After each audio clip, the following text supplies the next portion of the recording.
پر اسی وقت قطب الدین بختیار کاکی کی عزت بچانے کے لیے آئے تھے، اور انہوں نے کہا کہ شمس الدین یہ عورت جھوٹی ہے، اور سن اس کے پیٹ میں جو بچہ ہے اب وہ گواہی دے گا کہ وہ کس کا بچہ ہے۔ اور آپ نے اشارہ کیا کہ اے بچے بول تیرا باپ کون ہے۔ اسی وقت بچے نے آواز آئی اور بچے نے کہا کہ یہ فاحشہ عورت ہے میری ماں، اور یہ ایک جو ہے وہ چرواہے کا بچہ ہے، اس نے جھوٹا الزام لگایا ہے۔ آواز سننے کے بعد شمس الدین التمش بھی دنگ رہ گئے اور قطب الدین بختیار کاکی بھی، اور اس کے بعد پھر غریب نواز جو ہے وہ نگاہوں سے اوجھل ہو گئے۔ اگر اس دن غریب نواز نے اپنے خلیفہ اور اپنے مرید کی رہنمائی نہ کی ہوتی تو عزت بھی جا سکتی تھی۔ بہرحال میرے عزیزوں اور میرے دوستوں، اس طرح کے بے شمار واقعات ہیں۔ لوگ دیکھتے اور غریب نواز کے مذہب کو قبول کر لیتے، جو دعوت وہ لے کر بارگاہ رسالت سے آئے تھے اس دعوت پر لبیک کہتے۔ ایک عورت آئی روتی ہوئی، کریا ازاری کرتے ہوئی، پھوٹ پھوٹ کر رو رہی تھی۔ اس نے کہا کہ بادشاہ نے میرے بیٹے کو بلا وجہ، بے قصور ہے میرا بیٹا، پھانسی پہ چڑھا دیا ہے، لے جا رہے ہیں اسے پھانسی پہ چڑھانے کے لیے، آپ میری مدد کریں۔ اگر آپ اس معاملے میں مداخلت کریں تو میرا بے قصور بچہ جو ہے وہ موت کے فندے سے جو ہے وہ بچایا جا سکتا ہے۔ غریب نواز مضطرب ہو گئے، اس بڑھیا کے ساتھ اپنا عصا لے کے جلدی جلدی جو ہے وہ آنے لگے۔ جب تختہ دار کے پاس پہنچے تو لوگوں نے اسے پھانسی دے دی تھی۔ بڑھیا نے جب دیکھا کہ اس کا بیٹا پھانسی پر چڑھا دیا گیا ہے، لٹکا ہوا ہے، روح نکل گئی ہے، اور پھوٹ پھوٹ کے رونے لگی، غریب نواز سے فریاد کرنے لگی۔ آپ نے اپنا اشارہ کیا، اپنے عصا سے اشارہ کیا اور فرمایا کہ اگر تو بے قصور ہے تو تختہ میں اللہ کی بارگاہ میں دعا کرتا ہوں کہ پروردگار تجھے زندگی عطا فرمائے۔ جیسے ہی آپ نے دعا فرمائی، اللہ کی بارگاہ میں دعا مقبول ہو گئی، اس کے جسم میں حرکت ہوئی، روح واپس آئی، اور اس نے اپنے ہاتھوں سے جو ہے وہ پھندے کا رسہ نکال دیا، اور وہ تختہ دار و رسن جہاں سے کبھی کوئی لوٹ کے نہیں آتا، وہ شخص زندگی کی بھیک لے کے غریب نواز کے صدقے میں واپس آ رہا تھا۔ سبحان اللہ، سبحان اللہ۔ قدموں پہ گر گیا، اس کی ماں بھی گر گئی، پھوٹ پھوٹ کے رونے لگی۔ آپ نے اس لڑکے کا ہاتھ اس کی ماں کے ہاتھ میں دیا اور کہا لے جا اپنے بیٹے کو۔ میرے عزیزوں اور میرے دوستوں، ایسے تھے ہمارے غریب نواز۔ اور آخری بات، آمدنی کا کوئی ذریعہ نہ تھا، لیکن آپ کے لنگر کھانے سے روزانہ صبح میں، شام میں، دوپہر میں ہزاروں افراد کھاتے تھے، ہزاروں افراد کھاتے تھے۔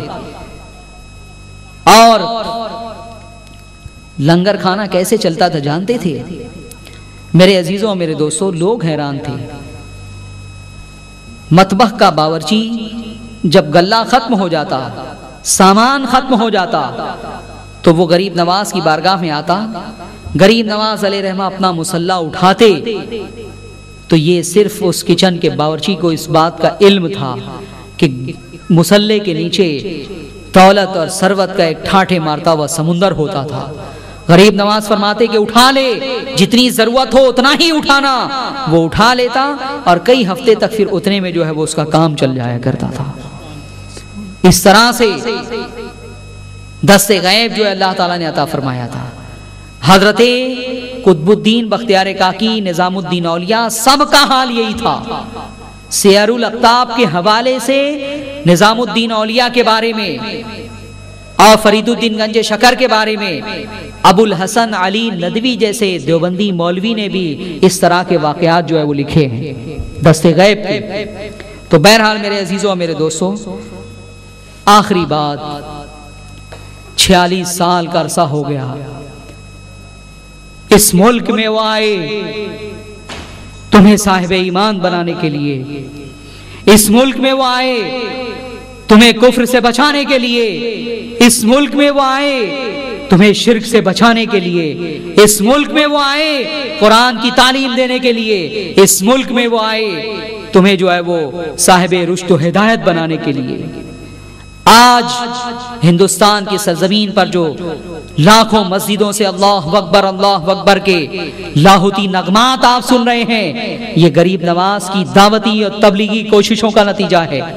آج اللہ کے آستانے پر، در کریم پر سجدہ ریزی کرنے والوں کی جو بھیڑ نظر آ رہی ہے، یہ میرے غریب نواز کی دعوتی اور تبلیغی کوششوں کا نتیجہ ہے۔ میرے عزیزوں اور میرے دوستوں، ہندوستان میں وہ 46 سال تک رہے، اپنا گھر بار چھوڑ دیا، اپنا کنبہ چھوڑ دیا، رسول اللہ کے کہنے پر یہاں تشریف لے آئے اور 46 سال تک یہاں پر رہے، اور اس کے بعد 96 سال کی عمر میں آپ کا وصال ہوا۔ اس عظیم مجاہد، اس عظیم مبلغ، اس عظیم دائی اور اس عظیم مصلح کا کوئی مقابلہ نہیں کر سکتا ہے، اور اتنا قد داور کوئی مبلغ پیدا نہیں ہوا۔ 90 لاکھ لوگوں کو تو انہوں نے خود مسلمان بنایا تھا، ان کی دعوت کے نتیجے میں، ان کی تبلیغ کے نتیجے میں اسی دور میں 90 لاکھ لوگ مسلمان ہوئے تھے۔ لیکن اب اسی دائی کے جدا ہونے کا وقت آ گیا، اسی دائی کے وصال کا وقت آ گیا۔ ایک رات تھی 6 رجب کی رات، 633 ہجری تھی، اور وہی دوشنبہ کی رات تھی۔ غریب نواز علیہ رحمان آخری رات تھی آپ کی زندگی کی، اور حجرہ جو ہے وہ عشاء کی نماز ادا کی، حجرے میں داخل ہوئے، اور معمول کے خلاف آپ نے لوگوں سے کہہ دیا، اپنے خادموں سے، کہ میرے کمرے میں کوئی نہ آئے، آج کی رات میرے کمرے میں کوئی نہ آئے، اور اندر سے دروازہ جو ہے وہ بند کر لیا۔ محرمان راز جو تھے وہ دروازے پر بیٹھتے۔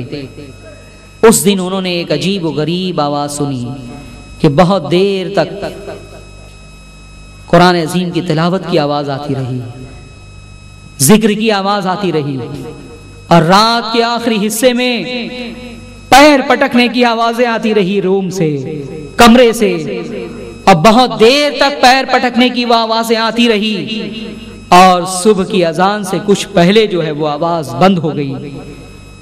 مؤذن نے صبح کے وقت اذان دی، لوگوں نے جا کر دستک دی۔ 46 سال سے معمول یہ تھا کہ جیسے ہی جو ہے وہ خادم دستک دیتا، دروازہ کھول دیا جاتا اور نماز فجر کے لیے باہر آتے۔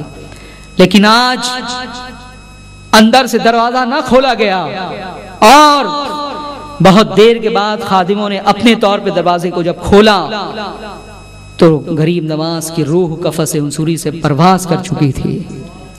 اللہ کا ذکر کرتے ہوئے، اللہ کی یاد میں تڑپتے ہوئے، اللہ کی یاد میں گریہ وزاری کرتے ہوئے، پیر پٹکتے ہوئے غریب نواز غریق رحمت ہو گئے۔ اور خادموں نے دیکھا کہ آپ کی پیشانی پر لکھا ہوا ہے، غیب سے ایک قلم نمودار ہوا تھا اور لکھا ہوا تھا ھذا حبیب اللہ مات فی حب اللہ، یہ اللہ کا حبیب ہے اور اللہ کی محبت میں مارا گیا ہے۔ اور اسی دن صالحین نے خواب دیکھا کہ رسول اکرم صلی اللہ علیہ وسلم کسی کا انتظار کر رہے ہیں۔ پوچھا گیا یا رسول اللہ کس کا انتظار ہے؟ کہا کہ میں معین الدین کی استقبال کے لیے جو ہے وہ یہاں آیا ہوں، ہم معین الدین کا استقبال کرنا چاہتے ہیں۔ حضور رحمت عالم صلی اللہ علیہ وسلم نے بھی استقبال کیا۔ میرے عزیزوں اور میرے دوستوں، کیوں نہ استقبال کرتے؟ انہوں نے اپنے جس وفادار دائی کو ہندوستان میں بھیجا تھا، اس نے جو ہے وہ ہندوستان کا نقشہ بدل دیا تھا۔ لاکھوں افراد کو ایمان کی دولت نصیب ہوئی تھی۔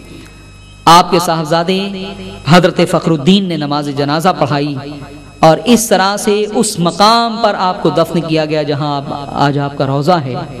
اور اس وقت سے لے کے آج تک بڑے بڑے اولیاء کاملین، صالحین، شاہان مملکت ان کے در پر حاضر ہوتے رہے ہیں، فیض حاصل کر رہے ہیں۔ ان کے دور میں بھی فیض کا وہ سلسلہ جاری تھا، ان کے وصال کے بعد بھی آج ان کے فیض کا سلسلہ جو ہے وہ جاری ہے۔ لیکن میرے عزیزوں اور میرے دوستوں، آج ہم دعویٰ کرتے ہیں غریب نواز کی محبت کا، آج ہم دعویٰ کرتے ہیں ان کی عقیدت کا، عرس کے موقع پہ لاکھوں افراد پہنچتے ہیں، لیکن تمہاری توجہ ان کے اس مشن کی طرف کیوں نہیں ہے جس مشن کے لیے، جس دعوت کے لیے انہوں نے اپنی زندگی کا ایک ایک لمحہ جو ہے وقف کر دیا؟